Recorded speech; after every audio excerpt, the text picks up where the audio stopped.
Welcome to the Tech Egg. Don't get scrambled. Enjoy the video. In this video, I will show how to prepare iceberg lettuce for salad.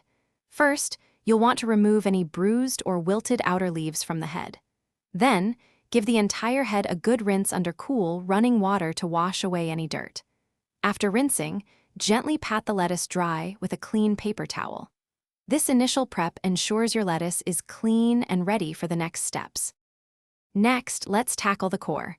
Hold the head of lettuce firmly and locate the core at the bottom. Give it a good, firm whack on a cutting board. This helps loosen the core from the leaves. Once loosened, simply twist and pull the core out. It should come out in one piece, leaving your lettuce ready for easy separation. Hey everyone, if you're finding these tips helpful, please hit that like button and subscribe for more. Quick recommendation: life's too short for a stinky car, so grab a little Tree's Black Ice Air Freshener. It's a simple way to keep your ride fresh, just like fresh lettuce keeps your salad great.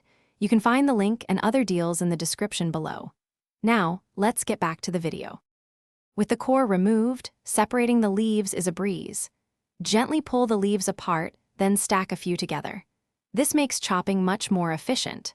Now, you can chop the lettuce into your preferred bite-sized pieces. Whether you like a fine shred or larger chunks, this method works perfectly for any salad. Proper drying is crucial for crisp lettuce. The best way is to use a salad spinner. It quickly removes excess water. If you don't have one, spread the chopped lettuce on clean kitchen towels to air dry for about 15 minutes. Dry lettuce is key because it allows your dressing to cling perfectly, preventing a watery, soggy salad. Thanks for watching. Consider subscribing if I helped unscramble your problems.